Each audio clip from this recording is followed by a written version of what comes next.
Hello friends, स्वागत करता हूं आप सभी को फिर से एक बार नशा ऑनलाइन क्लासेज के इस प्यारा सा चैनल के एक सेशन में, जिसका नाम तो आप सभी को पता ही चल गया होगा कि हम लोग क्या आज समझने वाले हैं। तो आज हम लोग समझने वाले हैं दो चरों वाली रैखिक समीकरण। जो युग्म चल रहा था उसमें कुछ पॉइंट्स बच गए थे। अब वहाँ पर कुछ कॉन्सेप्ट तो नहीं बचा है, लेकिन उसमें जो प्रश्न होता है सिर्फ वही हम लोग को बनाना बाकी रह गया था, और आज हम लोग उसे ख़त्म करेंगे 3.2 को क्योंकि 3.1 को ख़त्म कर चुके थे।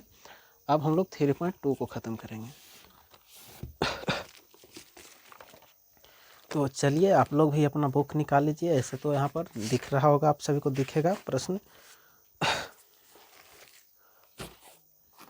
कुछ प्रश्न हमने कर लिए थे, अब यहाँ पर कुछ प्रश्न बाकी है। जैसे कि 1 नंबर प्रश्न हो चुका था, आप लोग शॉर्ट्स के माध्यम से भी देख सकते हैं और लॉन्ग के माध्यम से भी देख सकते हैं। आप सभी को लिंक दे दिया जाएगा। तो सबसे पहले उदाहरण ले लेते हैं उदाहरण नहीं, यहाँ पर 3.2 में से जो प्रश्न है 1 के 2 नंबर क्वेश्चन, उसी को समझेंगे। और इसमें लिखा हुआ है कि 5 पेंसिल तथा 1 कलमों का कुल मूल्य 50 रुपया है, जबकि 7 पेंसिल और 5 कलमों का कुल मूल्य 46 रुपया है। तो 1 पेंसिल का मूल्य तथा 1 कलम का मूल्य ज्ञात करना है। यहाँ पर हम सभी को ज़्यादा कुछ नहीं करना है। करना क्या है, तो सबसे पहले तो इसको पता करना है कि 1 पेंसिल और 1 कलम का दाम क्या है। ठीक, उसी को समझते हैं। तो सबसे पहले हम अपने मन से मान लेते हैं। अपने मन से क्यों मानेंगे, क्योंकि हमें पता ही नहीं है कि 1 पेंसिल का मूल्य क्या है, और उसी को पूछा गया है। इस प्रश्न में 7 पेंसिल 5 कलम इस प्रकार से दिया है। 5 पेंसिल और 7 कलम का दाम है। तो यहाँ पर हम लोग 1 पेंसिल का मान लेते हैं। यह प्रश्न है 1 के 2 नंबर प्रश्न 3.2 के। तो चलिए मान लेते हैं, माना कि 1 पेंसिल का दाम 100 रुपया है, 100 रुपया है, तथा 1 कलम का दाम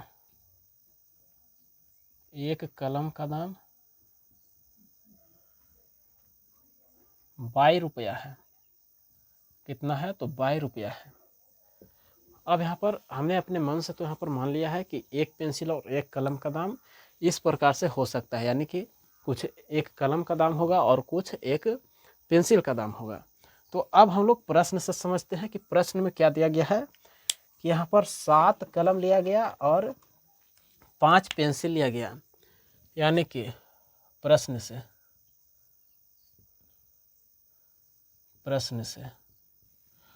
तो सबसे पहले यहाँ पर 5 पेंसिल लिया गया है।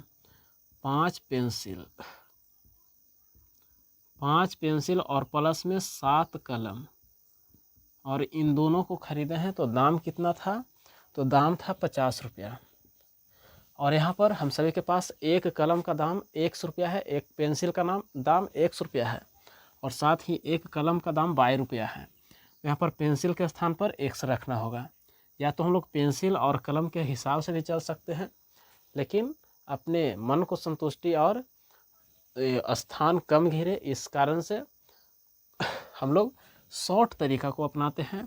और यहाँ पर हम लोग को पता ही है कि हम लोग सिर्फ 2 चरों वाली रैखिक समीकरण युग्म पढ़ रहे हैं, तो यहाँ पर चर का तो उपयोग करना जाहिर सी बात हो सकता है। यहाँ पर पेंसिल के स्थान पर 100 रखना है, यानी कि 5 पेंसिल का दाम 5 100 रुपया हो गया, प्लस 7 कलम का दाम 7 22 रुपया, और दोनों को जब खरीदे तो 50 रुपया लगा। ये हमारा जो है समीकरण 1 हो सकता है। अब इसके बाद फिर से प्रश्न से चलते हैं। फिर से प्रश्न पे चलने का हमारा तात्पर्य क्या है, हमारा मतलब क्या है। हम लोग इस कारण से फिर से उसी प्रश्न पर जा रहे हैं, क्योंकि सिर्फ इसी से हम लोग को मान का पता नहीं चल सकता है। अपने मन से यहाँ पर मान तो सकते हैं कि चलिए x के स्थान पर हम लोग यहाँ पर 7 रखें तो 7 पचे 35, और यहाँ पर y के स्थान पर क्या रखेंगे, तो सॉरी यहाँ पर y के स्थान पर 5 रखेंगे तो 7 पचे 35, और यहाँ पर x के स्थान पर 3 रखते हैं तो हमारा दोनों का योग 50 आता है। यानी कि हम लोग कह सकते हैं कि एक पेंसिल का दाम हम लोग अपने मन से माने हैं कि 3 है, एक कलम का दाम 5, ऐसा मान सकते हैं, अनुभव लगा सकते हैं कि हो सकता है। लेकिन वैसे नहीं करना है, इसको एक और दिया गया है समीकरण के रूप में। वह क्या है कि 7 पेंसिल और 5 कलम। तो पुनः चल देते हैं, पुनः प्रश्न से जब पुनः प्रश्न से चलते हैं तो बोला गया है 7 पेंसिल और प्लस में 5 कलम।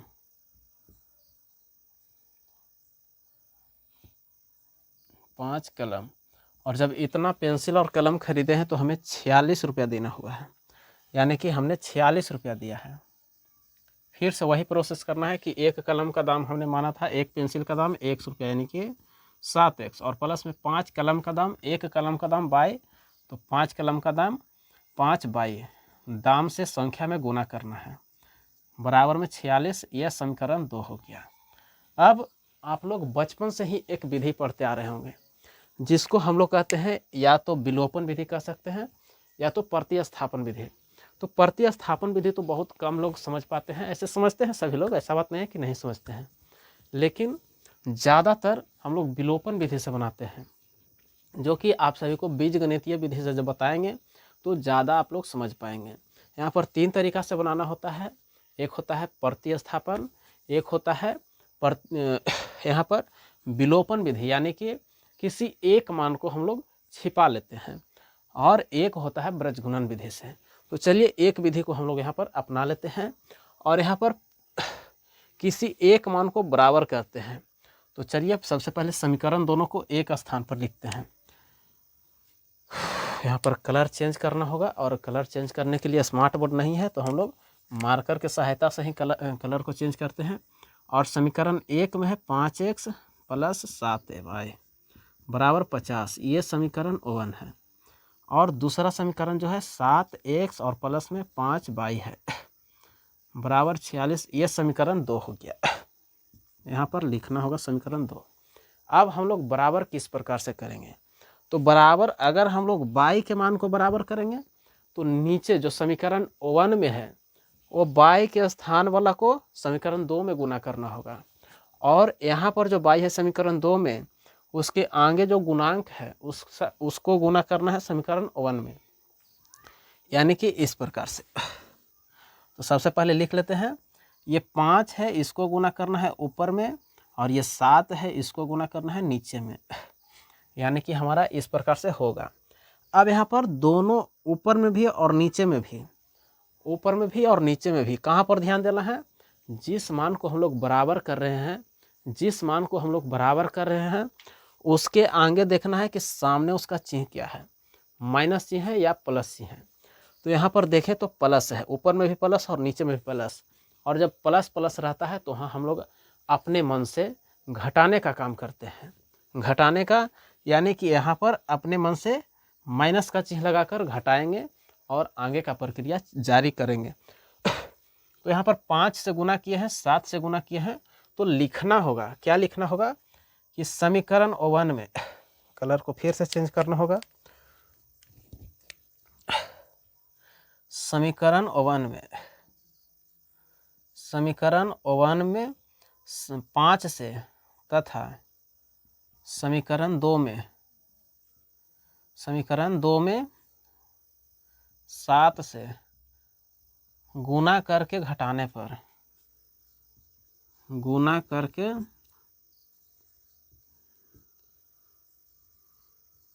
घटाने पर, जब हमारे जो शिक्षक होते हैं, जब हमारे गुरुजी हमें पढ़ाए थे तो ये मान ही हमें समझ में नहीं आता था, तो हमने शॉर्ट तरीका अपनाया था। किस प्रकार से, तो वह तरीका यह था कि समीकरण 1 को डायरेक्ट ऐसे करते थे कि समीकरण 1 है और समीकरण 1 में 5 से गुना किए हैं, ठीक। अब वही 5 से गुना करने के बाद यहाँ पर लिखे हैं कि गुना करके घटाने पर, यहाँ पर घटा देते थे, और फिर समीकरण 2 में 7 से गुना किया गया है, यानी कि इसमें 7 से गुना किए थे। और यही शॉर्ट तरीका हमारा होता था जो कि हम टीचर को बोला भी करते थे कि क्या हम लोग इस इतना लॉन्ग प्रक्रिया को इतना शॉर्ट तरीका से कर सकते हैं, तो बोले कि कर सकते हो। अब दिक्कत कहाँ पर आएगा, दिक्कत आएगा आप सभी को मार्क्स मिलने में। किस प्रकार से, जैसे कि आप लोग जितना लॉन्ग तरीका से बनाइएगा हमारा बिहार बोर्ड नंबर उतना ही देगा, लेकिन जब कॉम्पिटिटिव लेवल में जाइएगा तो आप लोग जितना शॉर्ट तरीका से बनाइएगा आप सभी का मार्क्स उतना ही जल्द जल्द आ जाएगा और ज़्यादा आएगा। तो इस कारण से बोले कि अभी तुमको इतना शॉर्ट जाने का कोई ज़रूरत नहीं है, तुम अभी इस माध्यम को समझो और जितना हो सके उतना लिखो, ज़्यादा फायदेमंद होगा। तो हम लोग इसी प्रक्रिया को अपनाए और अपने काम को जारी रखे थे। तो चलिए हम लोग भी अभी भी इसी प्रक्रिया को जारी रखेंगे और अपने मार्क्स को अच्छे करेंगे। तो चलिए सबसे पहले 5 से गुना करना है समीकरण 1 में, जितना समीकरण है उस सभी में। तो 5 से 5x में गुना करेंगे तो कितना होगा, तो 25 यानी कि 25x प्लस है, प्लस रहेगा। अब यहाँ पर 7 से गुना करना है 5 में, तो 7 बचे 35, बाई है तो बाई रहेगा। अब 50 में 5 से गुना कीजिए तो यहाँ पर 250 आएगा। ये है समीकरण 1। अब यहाँ पर लिख भी सकते हैं और न भी लिख सकते हैं, क्योंकि समीकरण 1 जो था हमारा ये था, अब इसमें गुना करके परिवर्तन किया गया है। तो हमारा मेन समीकरण 1 है जो ये वाला है, जो कि यहाँ पर है। अब यहाँ पर समीकरण 2 में 7 से गुना करना है। 7 में जब 7 से गुना करेंगे तो 7 सत्ते 49 x होगा, प्लस 7 से गुना 5 में यानी कि 35y बराबर, अब 7 से ही 46 में गुना करना है तो 7 छक 42 होता है और 7 चौक 28, 28 4 32 होता है, यानी कि 322 हो जाएगा। और अब भी हमने बताया था कि जब दोनों मान दोनों का चीज़ सेम रहेगा, यानी कि प्लस प्लस या माइनस माइनस, तो यहाँ पर घटाने का काम करना है।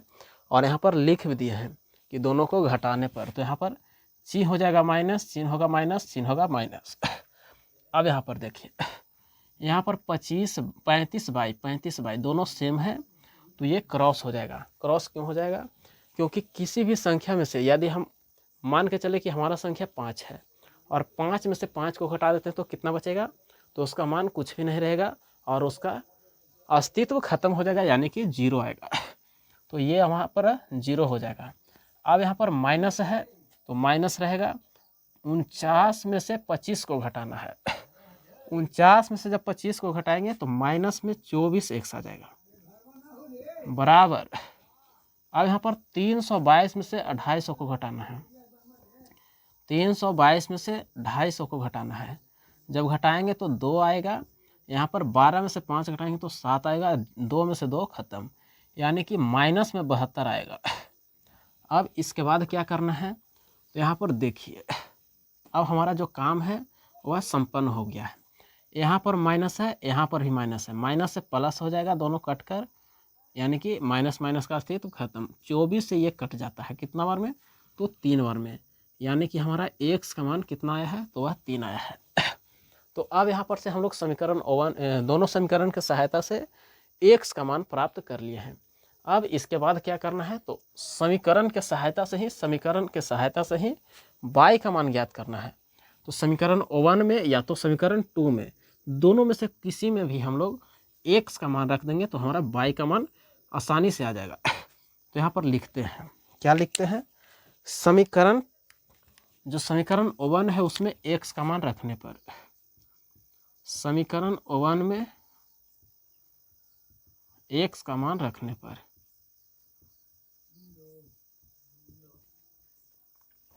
अब देखिए यहाँ पर समीकरण हमारे पास क्या है, तो 5x प्लस में 7y, 5x और प्लस में 7y और बराबर में 50 लिखा हुआ है। इतना हमारे पास समीकरण है। अब यहाँ पर x का मान 3 है तो 5 में गुना करना है 3 से और प्लस में 7y बराबर 50। अब यहाँ पर 5 में 3 से गुना करेंगे तो 30 होगा और 7y बराबर में 50 माइनस में 15 और 7y 50 में से 15 घटाएंगे तो 35 आएगा। इस तरफ गुना में है, उस तरफ जाएगा तो भाग में हो जाएगा, या तो यहाँ पर डायरेक्ट काट सकते हैं 5 बार में। तो y का मान हमारे पास कितना है, तो वह 5 है। और यहाँ पर आप सभी को एक बात बता देना चाहते हैं कि यहाँ पर देखिए पाई है, यहाँ पर x है। x का मान क्या था, x किसका मान था, तो एक पेंसिल का दाम x था, एक कलम का दाम y था। तो यहाँ पर x का मान 3 आ गया है, y का दाम 5 आ गया है। यानी कि हम लोग कह सकते हैं कि हमारे पास एक कलम का दाम भी आ गया है और एक पेंसिल का भी दाम आ गया है। तो अब इसमें सबसे लास्ट, शुरू में था बुल्लू से, सबसे लास्ट में भी लिख देते हैं बुल्लू से। अतः कह सकते हैं कि एक पेंसिल का दाम, एक पेंसिल का दाम, एक पेंसिल का दाम 3 रुपया है और 3 रुपया, और एक कलम का दाम, एक कलम का दाम यहाँ पर 7 रुपया हो गया। इस प्रकार से बनाएंगे तो हमारा आंसर सही होगा और सटीक होगा। और हमारा जो मास्क होगा, मार्क्स होगा, मास्क कहते हैं जो हमारे मुँह जो होता है यहाँ पर चेहरा को ढकने का प्रयास करता है, उसे मास्क कहते हैं। तो यहाँ पर मास्क जो होगा हमारे पास मार्क्स इतना सही तरीके से आ पाएगा। और ये प्रश्न हमेशा 5 नंबर के आते रहते हैं और पूछते रहते हैं। तो चलिए, इतना आप सभी को समझ में आ गया होगा। तो एक बार फिर से चल देते हैं। क्या था प्रश्न में बोला गया था कि फिर से प्रश्न में बोला गया था कि 5 पेंसिल 7 कलम का कुल मूल्य 50 रुपया है तथा 7 पेंसिल 5 कलम का दाम 46 रुपया है। तो इस प्रकार से एक पेंसिल और एक कलम का दाम था, पूछ रहा था। माना, सबसे पहले मानना है कि एक पेंसिल का दाम 100 रुपया है, एक कलम का दाम 22 रुपया है। अब यहाँ पर प्रश्न से दिया गया है कि 5 पेंसिल और 7 कलम का दाम दोनों को खरीदे हैं तो 50 रुपया देना हुआ है। तो यहाँ पर पेंसिल का दाम हमने 100 रुपया माना है और कलम का दाम 22 रुपया है। इस प्रकार से मान के हमारा समीकरण 1 हो गया। और फिर से जब प्रश्न से चले हैं तो 7 पेंसिल और 5 कलम को दाम 46 रुपया है। एक कलम और एक पेंसिल का यहाँ पर दाम रखेंगे और यह समीकरण 2 आ जाएगा। अब यहाँ पर दोनों को विलोपन विधि से बनाते हैं और यहाँ पर 5 से गुना करते हैं बाई वाला में। तो 5 से समीकरण 1 में और 7 से गुना समीकरण 2 में। तो यहाँ पर लिखना होगा कि समीकरण 1 में 5 से तथा समीकरण 2 में 7 से गुना करके घटाने पर, और यहाँ पर गुना करने के बाद घटाए हैं, अंक को चिन्ह को चेंज किए हैं। चेंज करने के बाद 35/35 खत्म हो जाएगा और 49 में से 25 को घटाएंगे तो 24x आएगा और माइनस है, यहाँ पर भी माइनस था, दोनों कट के प्लस हो जाएगा। 24 से 72 कट जाएगा 3 बार में, यानी कि x का मान 3 आ जाएगा। अब समीकरण 1 में रखे या तो 2 में। समीकरण 1 में रखने पर हम लोग x का मान रखकर समीकरण y का हम लोग मान निकाल लिए हैं। इसीलिए अतः एक पेंसिल का दाम 3 रुपया होगा और एक कलम का दाम 7 रुपया। ये हमारा सटीक आंसर हो जाएगा। तो आशा करते हैं कि ऐसे प्रश्न आप सभी को समझ में आया होगा। इसी प्रकार से लाइन में बने रहिए, आगे भी आप लोग को दिखाई देगा। जो कि हमारा प्रश्न है सीधा अब लोग 2 नंबर प्रश्न, अनुपातों को चेक करना है। A1 A2 B1 B2 C1 C2 क्या है ये 1 A2 आप सभी को बता दिया गया है। आप लोग इस जो वीडियो है, इसी वीडियो के डिस्क्रिप्शन में जाकर उन सारे वीडियो को देख सकते हैं। क्या है A1 A2 B1 B2 C1 C2। तो इसका प्रयोग हम लोग समांतर, संपाती और प्रतिच्छेद रेखा को चेक करने के लिए करते हैं और समझ पाते हैं। तो इसको भी हम लोग बनाएंगे। तो चलिए अभी चलते हैं उसी प्रश्न को। आशा करते हैं कि आप लोग को समझ में आया होगा। तो बीच में आप सभी से एक रिक्वेस्ट कर लेते हैं कि इतना दिन के बाद आप सभी को एक वीडियो प्रोवाइड किया जा रहा है, तो इसमें एक हैक लगा हुआ है। वो हैक क्या है, अब तो कलरफुल नहीं है, पहले कलरफुल आता था और रेड कलर में लिखा रहता था इस प्रकार से SUBSCRIBE।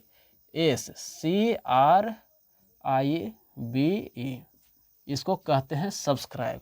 और फिर से जब इसको क्लिक करते थे तो यहाँ पर घंटी का निशान होता था और घंटी आवाज़ करता था, लेकिन अभी आवाज़ नहीं कर रहा है। चेक कीजिए तो एक बार, क्या सही में आवाज़ कर रहा है कि नहीं कर रहा है।